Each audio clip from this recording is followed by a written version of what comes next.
बोलिए उमापति महादेव की जय। आइए सुनते हैं सोमवार की व्रत कथा। एक बहुत धनवान शाहूकार था, जिसके घर धन आदि किसी प्रकार की कमी नहीं थी, परंतु उसको एक दुख था कि उसके कोई पुत्र नहीं था। वह इसी चिंता में रात दिन रहता था। वह पुत्र की कामना के लिए सोमवार को शिवजी का व्रत और पूजन किया करता था तथा सायंकाल को शिवजी मंदिर में जा कर के शिवजी के विग्रह के सामने दीपक जलाया करता था।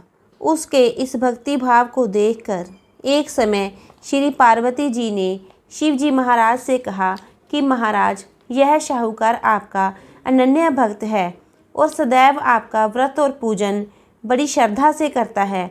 इसकी मनोकामना पूर्ण करनी चाहिए। शिवजी ने कहा, हे पार्वती, यह संसार कर्म क्षेत्र है। जैसे किसान खेत में जैसा बीज बोता है वैसा ही फल काटता है, उसी तरह इस संसार में जैसा कर्म करते हैं वैसा ही फल भोगते हैं। पार्वती जी ने अत्यंत आग्रह से कहा, महाराज, जब यह आपका अनन्य भक्त है तो इसको यदि किसी प्रकार का दुख है तो उसको अवश्य दूर करना चाहिए, क्योंकि आप सदैव अपने भक्तों पर दयालु होते हैं और उनके दुखों को दूर करते हैं। यदि आप ऐसा नहीं करेंगे तो मनुष्य आपकी सेवा तथा व्रत क्यों करेंगे। पार्वती जी का ऐसा आग्रह देख शिवजी महाराज कहने लगे, हे पार्वती, इसके कोई पुत्र नहीं है। इसी चिंता में यह अति दुखी रहता है। इसके भाग्य में पुत्र न होने पर भी मैं इसको पुत्र की प्राप्ति का वर देता हूँ, परंतु यह पुत्र केवल 12 वर्ष तक जीवित रहेगा। इसके पश्चात वह मृत्यु को प्राप्त हो जाएगा। इससे अधिक मैं कुछ और इसके लिए नहीं कर सकता। यह सब बातें शाहूकार सुन रहा था।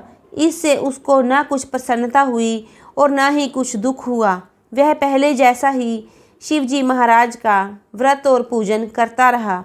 कुछ समय व्यतीत हो जाने पर शाहूकार की स्त्री गर्भवती हुई और 10वें महीने उसके गर्भ से अति सुंदर पुत्र की प्राप्ति हुई। शाहूकार के घर में बहुत खुशी मनाई गई, परंतु शाहूकार ने उसकी केवल 12 वर्ष की आयु जानकर कोई अधिक प्रसन्नता प्रकट नहीं की और न ही किसी को भेद बताया।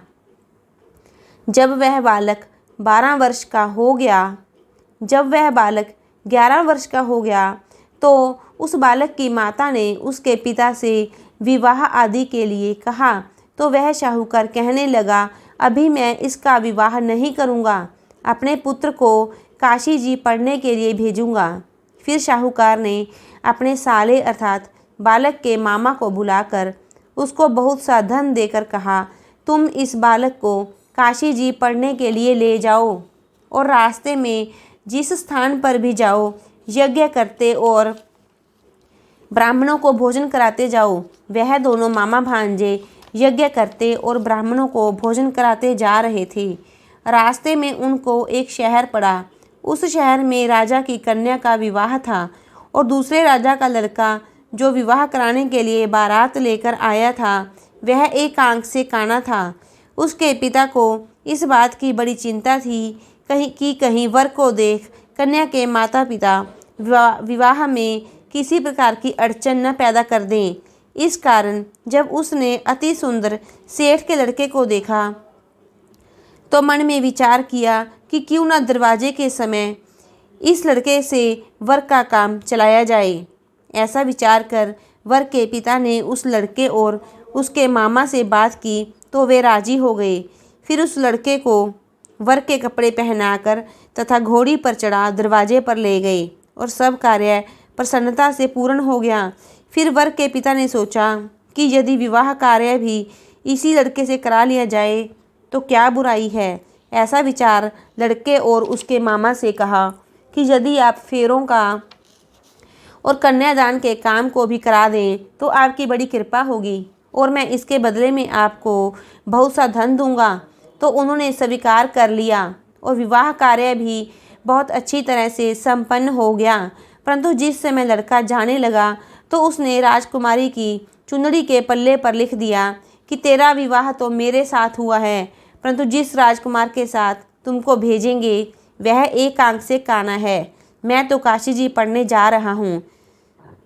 लड़के के जाने के पश्चात उस राजकुमारी ने जब अपनी चुनरी पर ऐसा लिखा हुआ पाया तो उसने राजकुमार के साथ जाने से मना कर दिया और कहा कि यह मेरा पति नहीं है, मेरा विवाह इसके साथ नहीं हुआ है, वह तो काशी जी पढ़ने गया है। राजकुमारी के माता पिता ने अपनी कन्या को विदा नहीं किया और बारात वापस चली गई। उधर सेठ का लड़का और उसका मामा काशी जी पहुंच गए। वहां जाकर उन्होंने यज्ञ करना और लड़के ने पढ़ना शुरू कर दिया। जब लड़के की आयु 12 साल की हो गई, उस दिन उन्होंने यज्ञ रचा रखा था कि लड़के ने अपने मामा से कहा, मामा जी आज मेरी तबीयत कुछ ठीक नहीं है। मामा ने कहा अंदर जाकर सो जाओ। लड़का अंदर जाकर सो गया और थोड़ी देर में उसके प्राण निकल गए। जब उसके मामा ने आकर देखा तो वह मुर्दा पड़ा था। उसको बड़ा दुख हुआ। उसने सोचा कि अगर मैं अभी रोना पीटना मचा दूंगा तो यज्ञ का कार्य अधूरा रह जाएगा। अंत उसने जल्दी से यज्ञ का कार्य समाप्त कर ब्राह्मणों के जाने के बाद रोना पीटना आरंभ कर दिया। संयोगवश उसी समय शिव पार्वती जी उधर से जा रहे थे। जब उन्होंने जोर जोर से रोने की आवाज़ सुनी तो पार्वती जी कहने लगी, महाराज कोई दुखिया रो रहा है, इसके कष्ट को दूर कीजिए। जब शिव पार्वती पास आए तो उन्होंने देखा कि वहाँ एक लड़का मुर्दा पड़ा था। पार्वती जी कहने लगी, महाराज यह तो उसी सेठ का लड़का है जो आपके वरदान से हुआ था। शिव जी कहने लगे, हे पार्वती इसकी आयु इतनी थी सो यह भोग चुका। तब पार्वती जी ने कहा, हे महाराज इस बालक को और आयु दो, नहीं तो इसके माता पिता तड़प तड़प कर मर जाएंगे। पार्वती जी आपका पुत्र आ गया है तो उनको विश्वास नहीं आया। तब उसके मामा ने शपथपूर्वक कहा कि आपका पुत्र अपनी स्त्री के साथ बहुत सारा धन साथ लेकर आया है। तो सेठ ने आनंद के साथ उसका स्वागत किया और बड़ी प्रसन्नता के साथ रहने लगे। इस प्रकार से जो कोई भी सोमवार के व्रत को धारण करता है अथवा इस कथा को पढ़ता या सुनता है उसकी समस्त मनोकामनाएं पूर्ण होती हैं। बोलिए गौरी मैया की जय। बोलिए उमापति महादेव की जय। सभी भक्तों को राधे राधे।